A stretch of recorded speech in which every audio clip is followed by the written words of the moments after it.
Friends, আমরা এখন চলে এসেছি কার্শিয়ংয়ের হনুমান টক।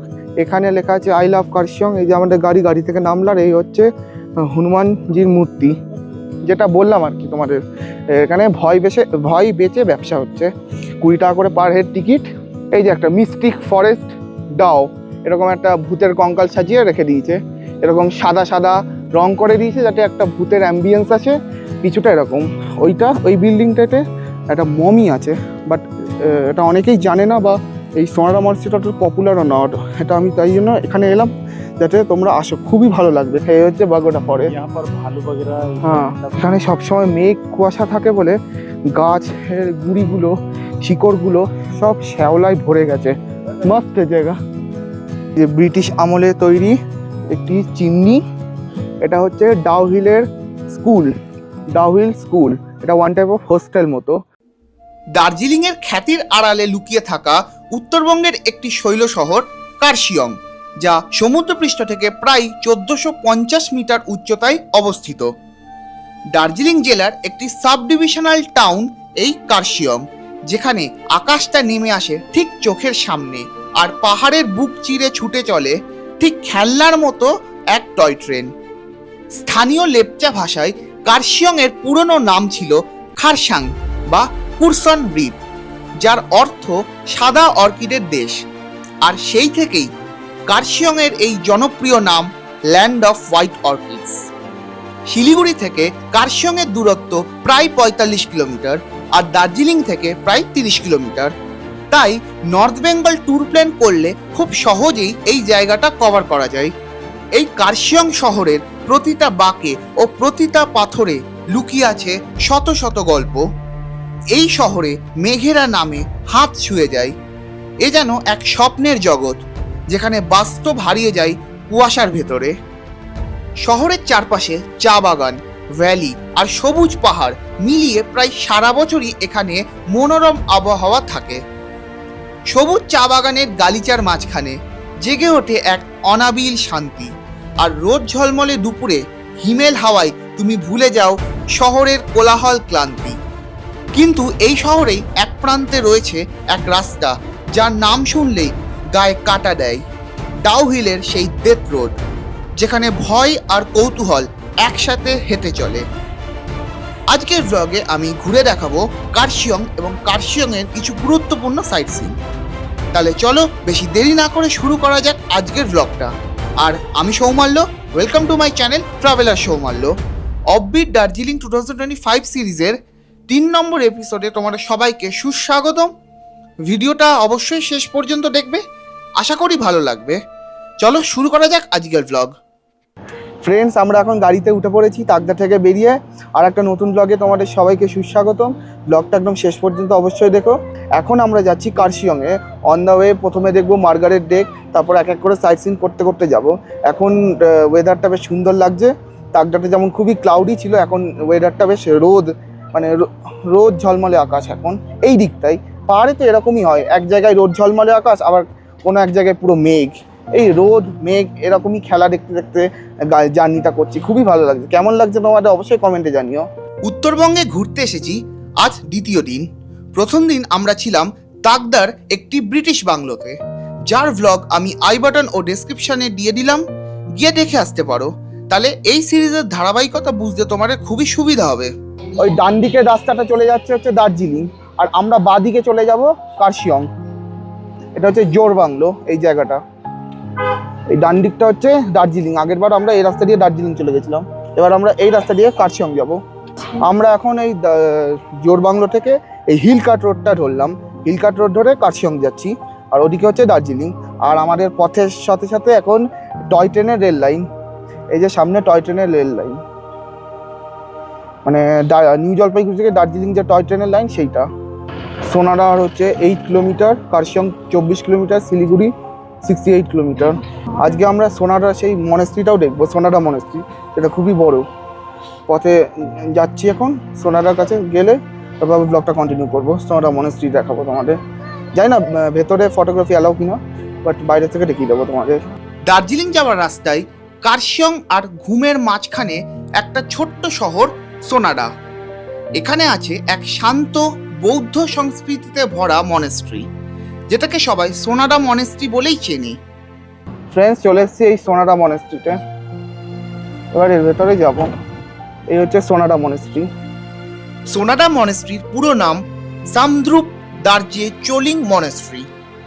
প্রায় 6000 ফিট উচ্চতায় দাঁড়িয়ে থাকা এই জায়গাটা শুধু একটা ধর্মস্থান নয়, যেন পাহাড়ি হাওয়ার সঙ্গে মিশে থাকা এক নীরব প্রার্থনা। ফ্রেন্ডস, চলে এসেছি সোনাডা মনেস্ট্রিতে। এইবার সামনে থেকে তো দেখালাম তোমাদের, ওইখানে যাব। আমরা এখন চলে এসেছি পার্কিং এরিয়াতে। এখান থেকে ওই পেছন দিয়ে সিঁড়ি দিয়ে উঠে ভেতরে আরও ভালো করে দেখাচ্ছি। এই সামনে থেকে পেছন দিকটা দেখো, এটা হচ্ছে পেছন দিকটা মনেস্ট্রির। বিশাল বড় মনেস্ট্রি। ওইদিকে একটা ছোট্ট দোকান আছে। আর এই সেই মনেস্ট্রিতে যে হুইল থাকে এরকম, এই চাকাগুলোকে ক্লকওয়াইজ ঘোরাতে হয়। তাহলে একটা মানে কনসেপ্ট আছে লামাদের মধ্যে, মানে বুদ্ধিস্ট যারা লামা ওদের ওই রিলিজিয়ানে, যে এরকম ক্লকওয়াইজ ঘোরালে যত পাপ আছে খণ্ডন হয়ে যায়। ফ্রেন্ডস, চলে এসেছি মনেস্ট্রির ওপরে, সোনাডা মনেস্ট্রির ওপরে। ওই দিক দিয়ে সিঁড়ি আছে, ওই দিক দিয়ে সিঁড়ি দিয়ে উঠে গেলাম।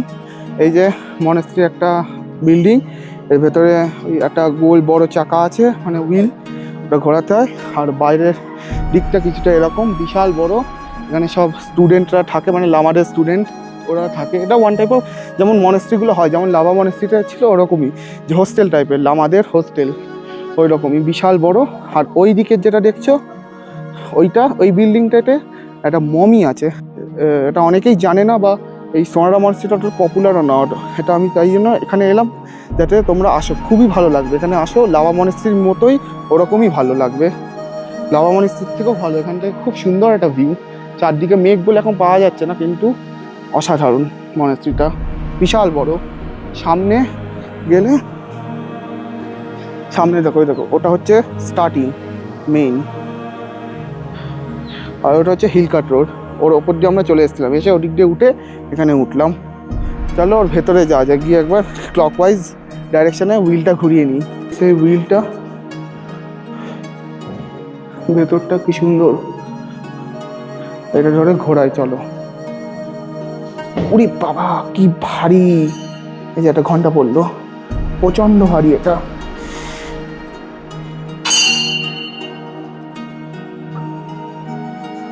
সোনাডা মনেস্ট্রি একদম উপরে উঠে গেছে। এখানটা একটু মাঠ মতো আছে, এখান থেকে পুরো ভিউটা অসাধারণ। আর এই যে বড় ছাদটা দেখছো, এইটাই হচ্ছে মেইন মনেস্ট্রি, যেখানে মমিটা রাখা আছে। সাইডগুলো হচ্ছে রুম, হোস্টেল এরকম ছোটখাটো আছে। 1960-এর দশকে তিব্বতী লামা দর্জি চাং কালু রিনপোচে তিব্বত থেকে নির্বাসনে এসে এখানে নিজের মনেস্ট্রি গড়ে তোলেন। 1965 থেকে 66 সালের দিকে তিনি সোনাডায় এই সামদ্রুপ দার্জে চোলিং মনেস্ট্রি প্রতিষ্ঠান করেন, যা পরে তার প্রধান মনেস্ট্রি ও 3 বছরের রিট্রিট সেন্টার হিসেবে গড়ে ওঠে। ফ্রেন্ডস, যে রুমটাই বা যে প্রার্থনা জায়গাটায় মমি আছে, সেটা হচ্ছে এইটা। এটাই মমি আছে। ভেতরে প্রবেশ করি, চলো। এখানে জুতো খুলে ঢুকতে হবে। যে আমরা এখন প্রবেশ করলাম ওই রুমটায়। বিশাল বড় একটা মনেস্ট্রি রুম। এখানে বসে বসে লামারা প্রার্থনা করে। এই যে বই টই আছে, এগুলো পাঠ করে। ভেতরটা এরকম, কি শান্ত জায়গা, সব সাজানো। এদিকে বড় একটা বুদ্ধ মূর্তি, হ্যাঁ এই যে বড় বুদ্ধিস্ট মূর্তি, আর এই যে একটা স্ট্যাচু। সারাউন্ডিংটা কিছুটা এরকম। আর মেইন মমিটা হচ্ছে এইটা।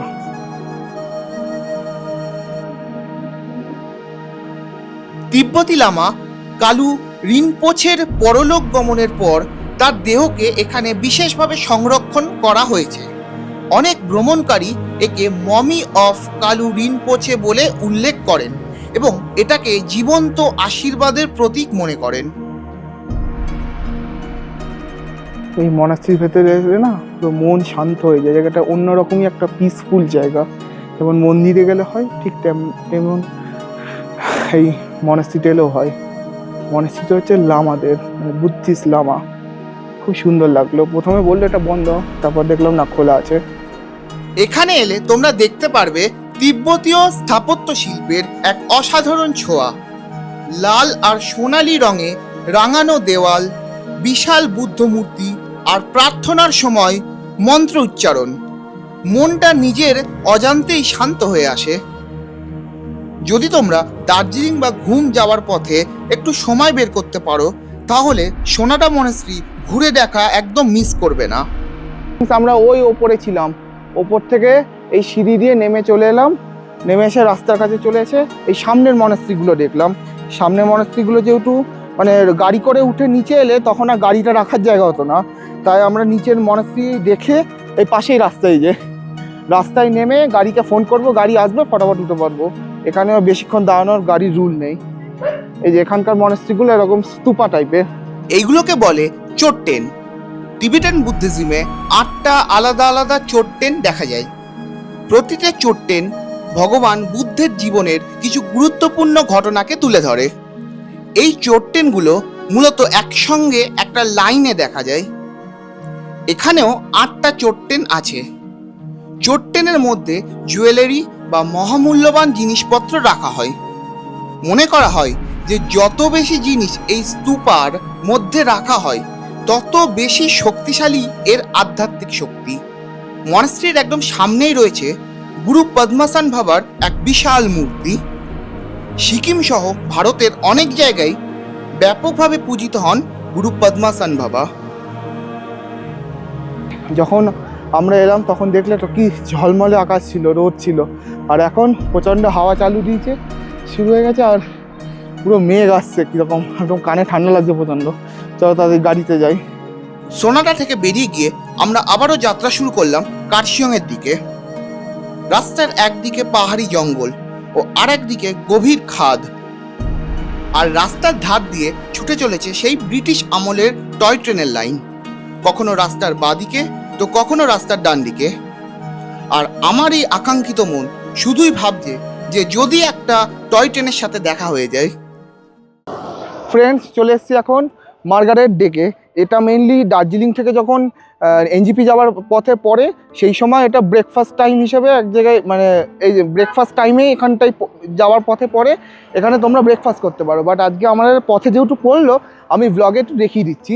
এটা মার্গারেট ডে, এখানে খুব সুন্দর চা পাওয়া যায়। এখানকার চায়ের খুব দাম বেশি, চা কফি খুব সুন্দর এবং দামও বেশি। ব্রেকফাস্টও খুব ভালো। এখান থেকে ওই ভেতরে যাওয়া যায়, ভেতরে গিয়ে ওই দিককার ভিউটা দেখাচ্ছি, যদিও এখন মেঘলা আছে বলে অত ভালো দেখাতে পারবো না। এই হচ্ছে সামনে মার্গারেট ডেক, ওইটা। ফ্রেন্ডস, এই যে মার্গারেটস ডেক,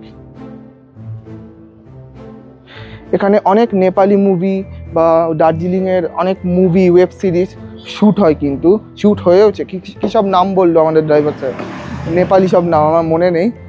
খুব সুন্দর। এই হচ্ছে মার্গারেট ডেক। সামনেটা কিছুটা এরকম ফুল গাছ দিয়ে সাজানো। ফ্রেন্ডস, এই যে মার্গারেট ডেকের এন্ট্রি। এখানে এখন ফুল হয়ে গেছে, মানে অনেকেই দার্জিলিং থেকে এনজিপি ফেরার পথে এখানে ব্রেকফাস্ট করে। আমরা এখানে আর কিছু খাচ্ছি না। এখানে খুব টেস্টি খাবার, চা কফিটা বিশেষ করে খুবই সুন্দর। আর এদিক থেকে ভিউটা কিছুটা এরকম,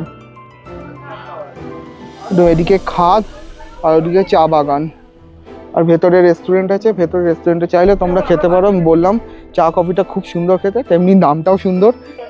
ওই দিকটা প্লেনস, আমরা ওই রাস্তা দিয়ে এলাম। একটা জিনিস দেখলাম, আজকে সকালে বেশ সুন্দর ওয়েদার ছিল। যত বেলা হচ্ছে, এখন প্রায় বাজে হচ্ছে 1টা মানে 1টা বাজে, এখন কিন্তু ওয়েদার আস্তে আস্তে খারাপ হয়ে যাচ্ছে। চারদিকে কুয়াশা হয়ে যাচ্ছে আস্তে আস্তে, ঠিক কালকের মতো। কালকে আমরা তাকদাতে পৌঁছেছিলাম ওই 3টে সাড়ে 3টের দিকে, তখন পুরো কুয়াশা, কিন্তু সকালবেলা কিন্তু ভালো ওয়েদার ছিল। আস্তে আস্তে মনেস্ট্রিটা, সোনাডা মনেস্ট্রিতে যখন ঢুকলাম তখনও ভালো ছিল, তারপর থেকে আস্তে আস্তে ওয়েদারটা ডিটোরিয়েট করলো। যত বেলা হয় ওয়েদারটা খারাপ হয়ে যায়। দিক দিয়ে ভেতরে রেস্টুরেন্টে গেলাম, ওদিক থেকে ডেকটা, আর এদিকে আছে বিভিন্ন রকম চায়ের, খুব নামি দামি চায়ের দোকান। এখানে তোমরা চা কিনতে পারো। আমরা চা কিনছি না, আমাদের নর্মাল চাই ঠিক আছে, কিন্তু খুবই দামি চা। আর ভেতরটা কিছুটা এরকম। চলো গাড়িতে উঠি, কার্শিয়ংয়ে যাই। কার্শিয়ংয়ে গিয়ে লাঞ্চ করে তারপর পরের সাইট সিনগুলো কভার করবো। এই মার্গারেট ডেকে অনেকগুলো মুভির শ্যুট হয়েছে, যেমন মিথ্যা 1-2 web series, Nepali movie, local movie, দার্জিলিংয়ের লোকাল মুভি, এইগুলো এখানে শ্যুট হয়।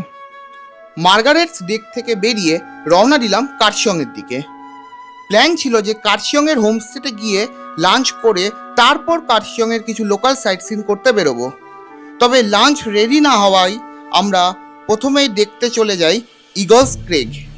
ফ্রেন্ডস, আমাদের প্ল্যানটা একটু চেঞ্জ হয়েছে, আমাদের লাঞ্চ এখনও রেডি হয়নি আমাদের হোমস্টেতে। তা আমরা আগে ইগলস ক্রেগ ভিউ পয়েন্টটা দেখে তারপর যাচ্ছি লাঞ্চ করতে।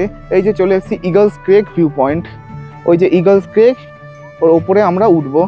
আমাদের গাড়ি চলে এসছে, এখান থেকে খুব সুন্দর একটা ভিউ দেখা যাচ্ছে ওদিককার সিটিগুলো।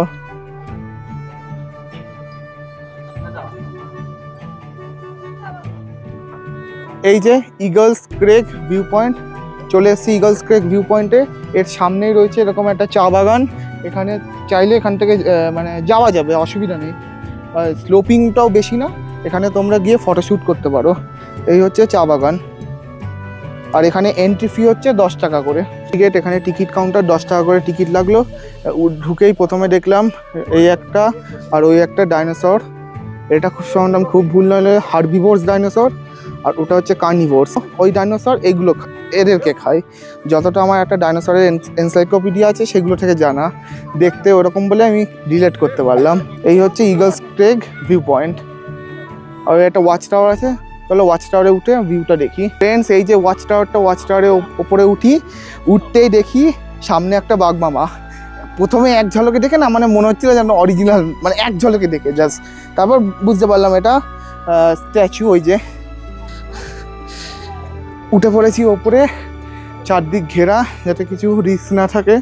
ফ্রেন্ডস, চলে এসেছি একদম ওপরে, ওয়াচ টাওয়ারটার ওপরে। মনটা একটু খারাপ লাগছে কারণ এত উঁচুতে উঠেও কিছু দেখা যাচ্ছে না, তো অতটা ভালো লাগছে না। চারদিকে কুয়াশা ধোঁয়া, মানে একদম ধুয়ো হয়ে গেছে, এত কুয়াশা ভাল লাগে। এই হচ্ছে ইগলস ক্রেগ ভিউ পয়েন্টটা, আর এই হচ্ছে ইগলস ক্রেগ পার্কটা। পেছনে অনেকগুলো টাওয়ার, নিচে এই জায়গাটা ঘুরে দেখতে পারো তোমরা। এই যে ইগলস ক্রেগ ভিউ পয়েন্ট, আর এইদিকে আমরা ওপরে চলে এলে এদিকে চিলড্রেন্সদের ছোট্ট একটা পার্ক মতো আছে, ওদিকে যদিও দোলনাটা ছেঁড়া, এদিকে একটা স্লিপ আছে। আর এখানে দুটো রিজার্ভার আছে, ওয়াটার রিজার্ভার। এখানে 50,000 গ্যালন জল ধরতে পারবে। এই যে এই রিজার্ভারটা জল ভরছে, দেখো এটা হচ্ছে রিজার্ভার, বিশাল বড় ট্যাঙ্কি মতো। এখানে 50,000 গ্যালন জল ধরতে পারবে টোটাল। এইদিকে একটা আছে, ওইদিকে আর একটা, ওটা এখন ভরছে না, এটা একদম জলে ভরা আছে। এই যে জলে ভরা আছে। এখানে এই দুটো রিজার্ভার আছে ইগলস ক্রেগ ভিউ পয়েন্টে, এটাই দেখলাম। আর এদিকে একটা স্তূপা মতো আছে, আর ওদিকে ভিউ পয়েন্টটা। হালকা হালকা রোদ মামার দেখা পাওয়া যাচ্ছে, কতক্ষণ থাকবে তা জানা নেই, মেঘ চারদিকে ঢেকে দিচ্ছে। চলো এবার কার্শিয়ংয়ের হোমস্টেতে গিয়ে লাঞ্চ করি। ইগলস ক্রেগ ভিউ পয়েন্ট, সামনে চা বাগানে সুন্দর ছবি তোলা যাবে। এখন চলো গাড়িতে উঠি। ফ্রেন্ডস, চলে এসেছি এখন আমাদের কার্শিয়ংয়ের হোমস্টে। আজকের কার্শিয়ংয়ের হোমস্টের নাম হচ্ছে গ্রিন ভিউ হোমস্টে। ওই যে green view homestay, discover the comfort of away from home. মানে বাড়ির অ্যাম্বিয়েন্সটা ফিল করতে হবে বাড়ি থেকে দূরে। দেখি কেমন হয়। আমাদের ওপরে যাই, তারপর এই হচ্ছে বাইরে থেকে হোমস্টেটা, খুব সুন্দর, ওপরে সুন্দর সাজানো। ফ্রেন্ডস, চলে এসেছি কার্শিয়ংয়ের হোমস্টের সেকেন্ড ফ্লোরে। যে এখানে একটা রোমান নাম্বারের ঘড়ি রয়েছে, যেখানে দেখাচ্ছে 2 বাজে 20 এই দুটো রুম, একটা রুমের রিভিউ দিয়ে দিই। রুমের সামনেই ছোট্ট মোটো ব্যালকনির অ্যাম্বিয়েন্সটা, কিন্তু প্রপার ব্যালকনি না, সামনে বসার জায়গা আছে। এই যে এখানে ডবল বেড দুটো আছে, ডবল বেডের। ওখানে একটা আলমারি আছে, ফ্যান আছে। তার মানে কার্শিয়ংয়ে মাঝে মাঝে ওই মে মাসের দিকে হয়তো খুবই গরম পড়ে বলে ফ্যানটা আছে, একটা ফ্যান আছে। এখন যদিও দরকার নেই। এখানে বেতের মোড়া টেবিল আর একটা মোড়া আছে, চারদিকটা খুব সুন্দর সাজানো। আর তাছাড়া ছিরিং ভাইয়ের সাথে ঘুরে খুবই ভালো লাগছে, খুবই ভালো ভালো হোমস্টে প্রোভাইড করছে। তোমরা অবশ্যই এনার সাথে ঘুরো, আশা করি হতাশ হবে না। এই একটা আলমারি রয়েছে, হ্যাঙ্গার রয়েছে। ওয়াশরুমটা দেখিয়ে দিই চলো। এই যে ওয়াশরুমটা বেশ বড়, কোমোড আছে, ওদিকে এক্সস্ট ফ্যান আছে, গিজার আছে, বেসিন, ক্লিন মিরর, সাবান দিয়েছে, খুব সুন্দর। চলো ব্যাগটা রেখে লাঞ্চ করে আবার বেরিয়ে যাবো। আরও দুটো একটা মিউজিয়াম আছে, নেতাজি সুভাষচন্দ্র বোস মিউজিয়াম, ওইটা দেখবো। আর একটা কী আছে ওইটা দেখে তারপর রাত্রিরে মানে বিকেলের মধ্যে ঘরে ফিরবো। ফটাফট ব্যাগ রেখে লাঞ্চটা করে নিই, আবার লাঞ্চে ওখানে গিয়ে ব্লগটা কন্টিনিউ করছি। ফ্রেন্ডস, নিচের ফ্লোরের ডাইনিংটা নিচে আছে আর ওপরের ফ্লোরের ডাইনিংটা ওপরে, এটাই খুব ভালো লাগলো। বার নিচে যেতে হবে না। আর এখানে একটা সেলফি পয়েন্ট আছে, লাভ শেপের একটা ফুল, শেপ করা ফুল দিয়ে সাজানো, খুবই সুন্দর, খুব ভালো লাগছে আমার এই হোমস্টেটা। তাকদার থেকেও বেশি ভালো লাগছে। তাকদার হেরিটেজ প্রপার্টিটা একরকম হেরিটেজ ছিল, মানে পুরোনো আমলের, সেটা একরকম। এটা বেশ মডার্ন, খুব সুন্দর, চারদিকে গাছ দিয়ে সাজানো। আর এইখানে হচ্ছে ডাইনিংটা, এখানেই বললো খাবার দিয়ে দিচ্ছে, প্রচণ্ড খিদে পেয়েছে। তারপর আরও সাইট সিন আছে, সেগুলো কভার করবো। ব্লগটা দেখতে থাকো, এই পর্যন্ত যদি দেখে থাকো, যদি ভালো লাগে অবশ্যই লাইক করে দিও। লাইক করলে আমরা ইন্সপিরেশন পাই ট্রাভেল ব্লগার্সরা, তাহলে নতুন নতুন ভিডিওস আরও দিতে আমরা মানে সুবিধা হয় আমাদের, এবং বানাতে আরও মানে বেশি ভালো করে বানাতে পারি, ইন্সপিরেশন পাই। তো তাই প্লিজ একটা লাইক করে দিও। আর আমার চ্যানেলে নতুন হয়ে থাকলে অবশ্যই চ্যানেলটাকে সাবস্ক্রাইব করে বেল আইকনটা প্রেস করে দিও। ফ্রেন্ডস, নিয়ে নিয়েছি ভাত, ডাল, এদিকে আলু গোবি, এটা ছোটো আলুকে 4 টুকরো করে কেটে মোটা মোটা আলু ভাজা, স্যালাড, আর এদিকে দিয়েছে আদার চাটনি বা আদার আচারের মতো, কাঁচা আদাকে মশলা মাখিয়ে আদা চাটনি বা আচারের ওরকম, ভালো হয়েছে খাবার।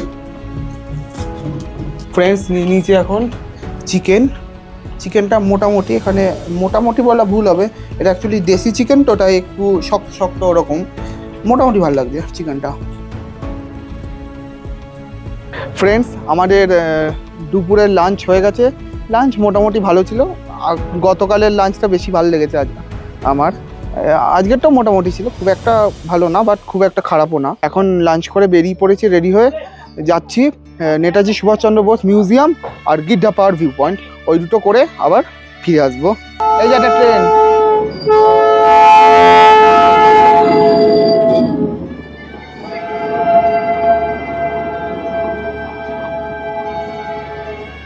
এইমাত্র একটা টয় ট্রেন দেখলাম এই এনএসসিবি মিউজিয়াম আসার আগে, দারুণ লাগলো। এখানে আমাদের গাড়ি নামিয়ে দিল, ওখান থেকে এদিক দিয়ে আমাদের উঠে যেতে হবে। ওপরে হচ্ছে নেতাজি সুভাষচন্দ্র বোস মিউজিয়াম। আনফর্চুনেটলি আজকে আর কালকে হোলির জন্য বন্ধ আছে। এখানে সামনে বোর্ড টাঙানো আছে, ভেতরটা দেখতে পাচ্ছি না, কিন্তু আমি তোমাদের বাইরে থেকে দেখিয়ে দিচ্ছি। এই যে এইটা মিউজিয়ামটা। ভারতের স্বাধীনতা সংগ্রামের অন্যতম যোদ্ধা নেতাজি সুভাষচন্দ্র বোসের সঙ্গে কার্শিয়ংয়ের একটি খুব গুরুত্বপূর্ণ যোগ আছে। সালটা 1936। সেই সময় ব্রিটিশ সরকারের জন্য এই বাড়িতে 7 মাস গৃহবন্দী হিসাবে ছিলেন নেতাজি। এইখানে থাকাকালীন নেতাজি নিয়মিত চিঠি লিখতেন তার ওয়াইফ ইমলিকে। সেই সব চিঠি যত্ন করে রাখা আছে এই বাড়িতে, যেটা এখন নেতাজি মিউজিয়াম নামে পরিচিত। এই মিউজিয়ামে জওহরলাল নেহেরু আর মহাত্মা গান্ধীকে লেখা চিঠিও প্রিজার্ভ করা আছে।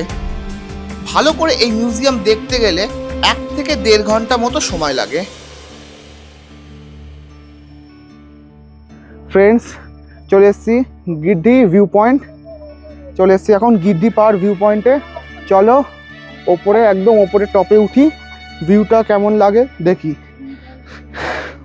এখান থেকে খুব সুন্দর কাঞ্চনজঙ্ঘা দেখা যায়, বাট এখন তো সেটা আশা করছি না, আশা করাটাই বৃথা।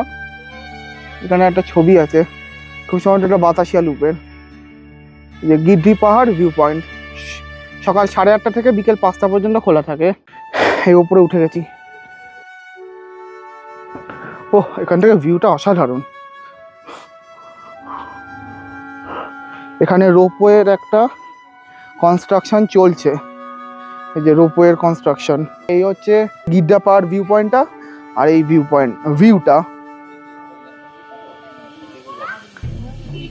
একটু আগেও খুব সুন্দর ছিল, এই 2 মিনিট আগে। এখনই পুরো একেবারে মেঘ এসে পুরো ঢেকে দিল। এখানে ভালো ভিউ থাকলে আমি অবশ্যই একটা ড্রোন ওড়াতাম, বাট এই ভিউতে ড্রোন উড়িয়ে লাভ নেই। আর এখন ওই দিক থেকে মেঘটা এসে হিট করছে।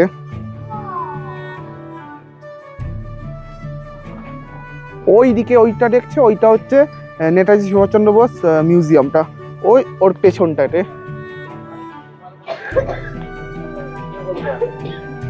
ফ্রেন্ডস, আমাদের গিদ্ধা পাহাড় ভিউ পয়েন্ট দেখা হয়ে গেছে, এবার নেমে যাচ্ছি ভিউ পয়েন্ট থেকে, এই যে ওপরে। চলো এবার হোমস্টেতে যাই, একটু রেস্ট নিই, সকাল থেকে একটানা অনেকক্ষণ হয়ে গেছে, আর পারছি না, আর এনার্জি নেই। চলো হোমস্টেতে ফেরত যাই। ফ্রেন্ডস, হোমস্টেতে চলে এসেছি, সারাদিন পর খুবই টায়ার্ড। ব্লগটা এখন কিছুক্ষণের জন্য পজ থাক, তারপরে আবার আমি বিকেলে যখন স্ন্যাক্স দেবে, আর রাত্রিরে আমরা বলে দিচ্ছি ডিনার খাবো না, ডিনার পরিবর্তে মোমো দিতে, ডিনারেই মোমোটা দিতে, মোমো খাবো, তখন ব্লগটা আবার কন্টিনিউ করবো। রাত্রে আজকে বেশি কিছু দেখানো নেই, যদি ওয়েদারটা ক্লিয়ার থাকে অবশ্যই দেখাবো। এখান থেকে খুব সুন্দর পাহাড়ের প্লেন্সের ভিউটা দেখা যায়, একদম চমকতা হুয়া তারা। ওয়েদার ক্লিয়ার থাকে, মেঘ না থাকে, তাহলে ওটা অত সুন্দর দেখা যাবে। দেখা যাক কী আছে ভাগ্যে। গুড ইভিনিং ফ্রেন্ডস, এখন বাজে ওই 7টা বাজে 10-7টা ওরকম বাজবে। আমাদের এখন চা আর পকোড়া দিয়েছে পেঁয়াজি, আর একটা আলুর পকোড়া পেঁয়াজি দিয়েছে, খুব ক্রিস্পি। খেয়ে টেস্ট করে বলছি, দাঁড়াও।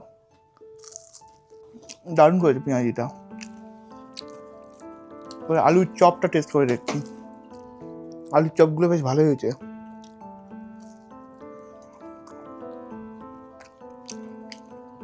বেশি ভালো লাগছে পেঁয়াজিটা। এবার খাচ্ছি দুধ চাটা, ভালো করেছে। ফ্রেন্ডস, দিয়ে দিয়েছে আমাদের এখানে মোমো, এই স্যুপ আর চাটনি। আমরা রাত্রিরে আর রুটি তরকারি কিছু বলিনি, বলেছিলাম মোমো, চিকেন মোমো খেতে।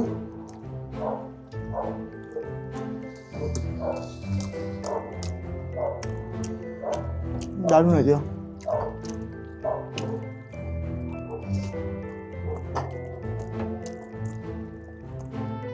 ফ্রেন্ডস, আমাদের ডিনার কমপ্লিট।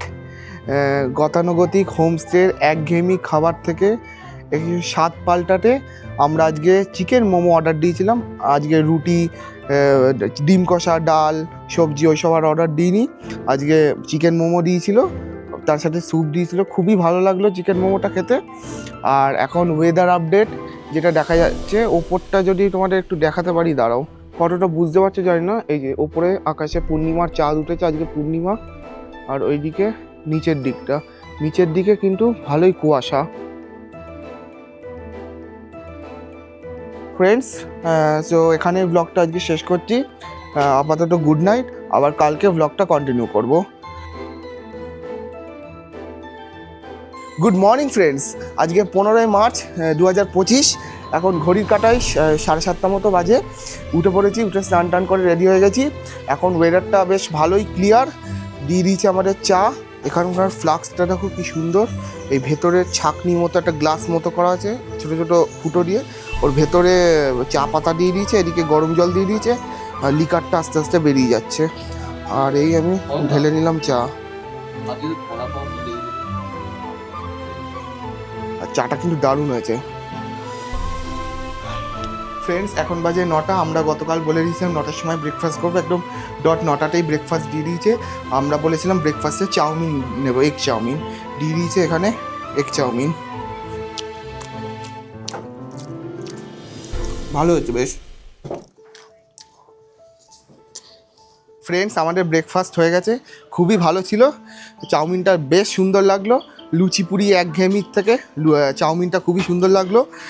আর এখন ওয়েদার আপডেটস হচ্ছে, মেঘটা কিছুটা সরেছে কিন্তু কমপ্লিটলি না, তাও মাঝে মাঝে আবার মেঘ চলে আসছে। ওইদিকে মেঘটা ঢুকছে, দেখো ওই দিকটাই ঢুকছে। এদিকে প্রথম দিকে ছিল, এদিকটা এখন একটু ক্লিয়ার হয়েছে, কিন্তু ওই দিকটা আবার এখন মেঘ ঢুকছে। ফ্রেন্ডস, এখন ঘড়ির কাঁটায় 10টা বেজে 5 মিনিট মতো হবে। আমরা ব্রেকফাস্ট করে রেডি হয়ে সব লাগেজ গুছিয়ে নিয়ে গাড়িতে তুলে দিয়েছি। এবার এই গ্রিন ভিউ হোমস্টে যেটা কার্শিয়ংয়ে আছে, এখান থেকে বেরিয়ে যাচ্ছি। আজকে কার্শিয়ংয়ের কিছু সাইট সিন করে চলে যাব সিটং। ব্লগটা এখনই স্টার্ট করলাম। এই যে green view homestay Kurseong. Friends, অনেকক্ষণ আগে সকালবেলা একবার মেঘ এসেছিল, তারপরে একটু ক্লিয়ার ছিল, দূরে মেঘ ছিল, বাট রোদ আর পাইনি। একদম সকালবেলা এক ঝলক রোদ দেখে তারপর আর রোদ পাওয়া যায়নি। এখন আবার মেঘ এসে ধাক্কা মারছে, পুরো চারদিকে মেঘ ছড়িয়ে গেল, দেখো কিচ্ছু দেখা যাচ্ছে না। আর এই যে green view homestay, contact number দেওয়া রইলো, তোমরা পার্সোনালি চাইলে কন্ট্যাক্ট করতে পারো, আর নাহলে আমাদের চিরিং ভাইকে কন্ট্যাক্ট করতে পারো। খুব সুন্দর একটা প্রোগ্রাম সাজিয়ে দিয়ে ট্যুর করাবে, আমি ওনার সাথে একবার পরিচয় করে দিচ্ছি। ফ্রেন্ডস, আমরা এই যে ট্যুরটা করছি এনার সাথে করছি। আপনার নাম? চিরিং ভাই, চিরিং শেরপা এনার নাম। এনাকে অবশ্যই কন্ট্যাক্ট করো, খুব সুন্দর ট্যুর প্রোগ্রাম সাজিয়ে দিয়ে একটা কন্ট্যাক্ট প্রোগ্রাম করে দিয়েছে। ইনি দার্জিলিং, অফবিট দার্জিলিং, কালিম্পং এবং সিকিমও ঘোরাতে। ঠিক আছে, সিকিম मैं दूसरे को प्रोवाइड करता হ্যাঁ हूँ। সিকিম অন্য কাউকে প্রোভাইড করে দেয়, কিন্তু উনি করান ট্যুরগুলোকে। তোমরা চাইলে অবশ্যই কন্ট্যাক্ট করো। আমরা গতকাল কার্শিয়ংয়ে এসেছিলাম, এসে সোনারা মনেস্ট্রি উনি দেখিয়েছেন, খুব ভালো লেগেছে সোনারা মনেস্ট্রি। এখানে তারপর এনএসসিবি, নেতাজি সুভাষচন্দ্র বোস মিউজিয়াম, গিট ডেপার, ভিউ পয়েন্ট, এগুলো দেখে আমরা গতকাল কার্শিয়ং ছিলাম। এনার সাথে ঘুরলাম, খুব ভালো লাগছে ঘুরতে, উনি খুবই ভালো মানুষ। আজকে যাচ্ছি ওনার সাথে সিটং। সো তোমরা অবশ্যই কন্ট্যাক্ট করো এনাকে, আমি ডেসক্রিপশন বক্সে ও স্ক্রিনে নাম্বার দিয়ে দিলাম, তোমরা অবশ্যই কন্ট্যাক্ট করো। আশা করি তোমরা হতাশ হবে না। ফ্রেন্ডস, আমরা এই গাড়িতে উঠে পড়েছি, রওনা দিচ্ছি সিটংয়ের পথে কার্শিয়ংয়ের সাইট সিনগুলো করে নেব। গাড়িতে উঠে পড়েছি, এখন এইমাত্র একটু রোদের ঝলক দেখতে পেলাম, আবার কিছুক্ষণ পর আবার মেঘে ঢেকে যাবে, যেমন এখন হচ্ছে। রোদ মেঘ মেঘ রোদ এরকমই খেলা চলছে সবসময় পাহাড়ে যেটা হয়। সো ব্লগটা দেখতে থাকো। এই যে কার্শিয়ং টয় ট্রেনের রেল স্টেশন।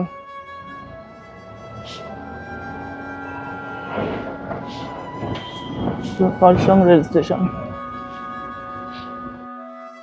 এখন যাচ্ছি কার্শিয়ংয়ের হনুমান স্ট্যাচু দেখতে। যাওয়ার যে রাস্তা তার দুপাশে রয়েছে সুবিস্তৃত চা বাগান। ফ্রেন্ডস, আমরা এখন চলে এসেছি কার্শিয়ংয়ের হনুমান টক। এখানে লেখা আছে আই লাভ কার্শিয়ং। এই যে আমাদের গাড়ি থেকে নামলার, এই হচ্ছে হনুমানজির মূর্তি। এখানে একটা ড্রোন ভিউ নিয়ে নিই।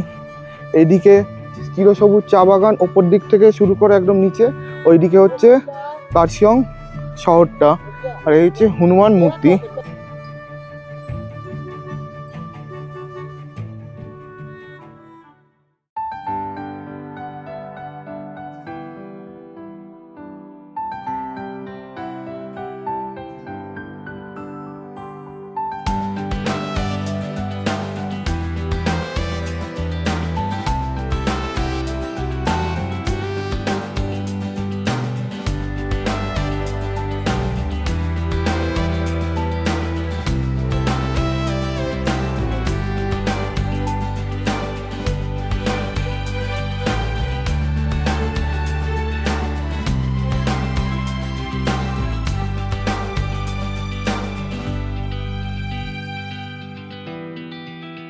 ফ্রেন্ডস, এই যে হনুমান টক, আর এখানে সামনে লেখা আছে আই লাভ কার্শিয়ং। এই হনুমান টকে একটা ড্রোন শট নিলাম, কেমন লাগলো অবশ্যই বলো কমেন্টে। বেশ সুন্দর লাগলো, মেঘটা একবার আসছে, মেঘটা যাচ্ছে, আর এদিকে পুরো চিরসবুজ চা বাগান। এই দিক দিয়ে চা বাগান পুরো শুরু হয়েছে। এই চা বাগানের ড্রোন শটটা খুব সুন্দর লেগেছে আমার কাছে। চলো এবার নেক্সট স্পটে যাই। ড্রোন শটটা কেমন লাগলো অবশ্যই কমেন্টে জানিও। এবার আমরা রওনা দিয়েছি ডাউ হিলের দিকে। কার্শিয়ং টাউনের ঠিক ওপরে ঘন জঙ্গলে ঘেরা একটা পাহাড়ি এলাকা এই ডাউ হিল। ফ্রেন্ডস, এটা হচ্ছে ডাউ হিলের স্কুল, ডাউ হিল স্কুল। এটা ওয়ান টাইপ অফ হোস্টেল মতো। 1879 সালে ব্রিটিশ কর্মচারীদের সন্তানদের শিক্ষা দেওয়ার জন্য প্রতিষ্ঠিত হয়েছিল এই স্কুল। পরবর্তীতে ভারতীয় ছাত্রীদের জন্য এই স্কুলের দরজা খুলে যায়। এই স্কুলটার নাম ভিক্টোরিয়া গার্লস স্কুল। অনেকেই একটা ভুল করে এবং এই স্কুলটাকেই ধরে নেয় হন্টেড হিসেবে। আসলে ভিক্টোরিয়া বয়েজ স্কুলটা হন্টেড। ফ্রেন্ডস, 20 টাকা দিয়ে টিকিট কেটে ঢুকে পড়েছি ডাউ হিল ফরেস্টের ভেতর। এই যে be aware Dow Hill forest, এখানে একটা হেডিং লেখা আছে। আর এখানে এবার প্রবেশ করলাম ভূতের রাজ্যে।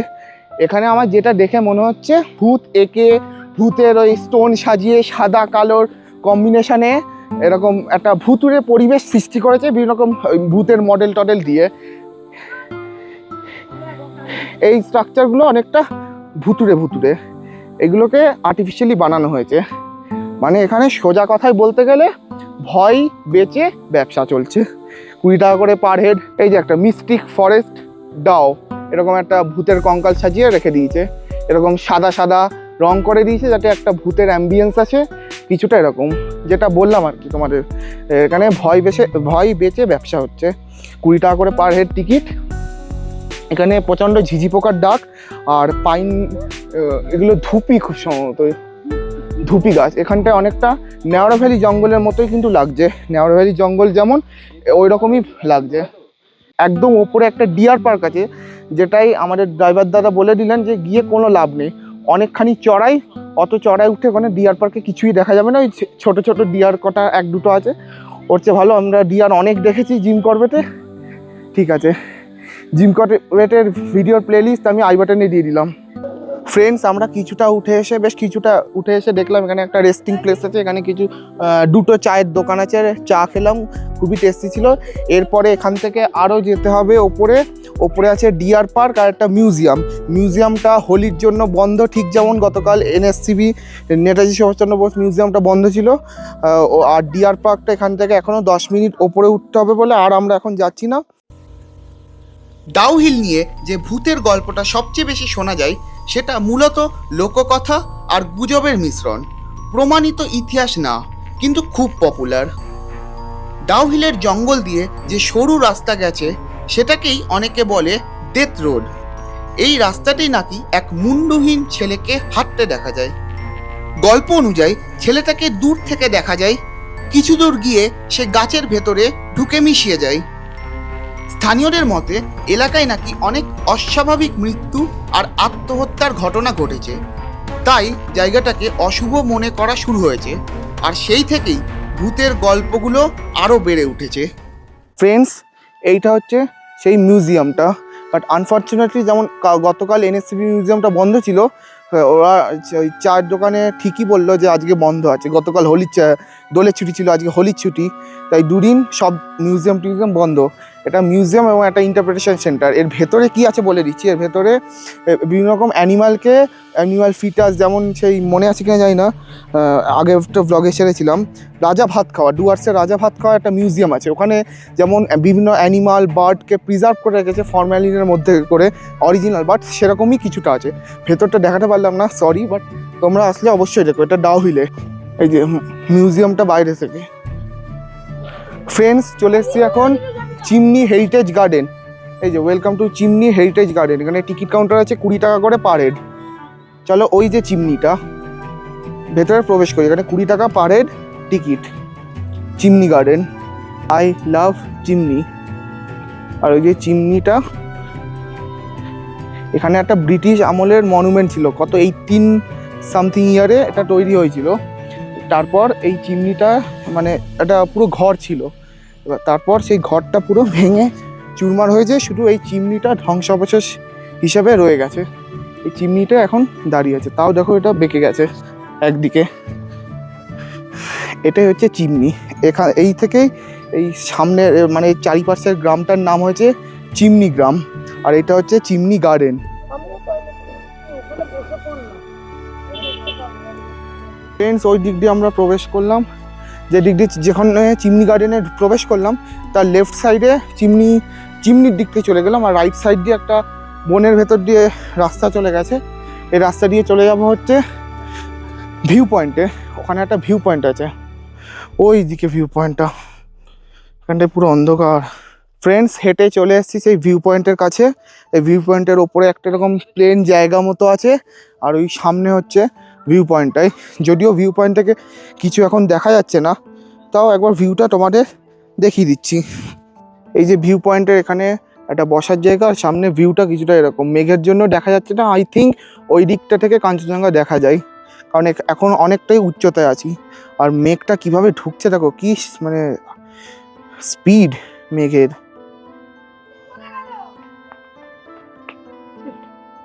ওই যে চিমনি গার্ডেন, আমাদের চিমনি গার্ডেন দেখা হয়ে গেছে। এবার আমরা গাড়িতে উঠে পড়ি, চলো।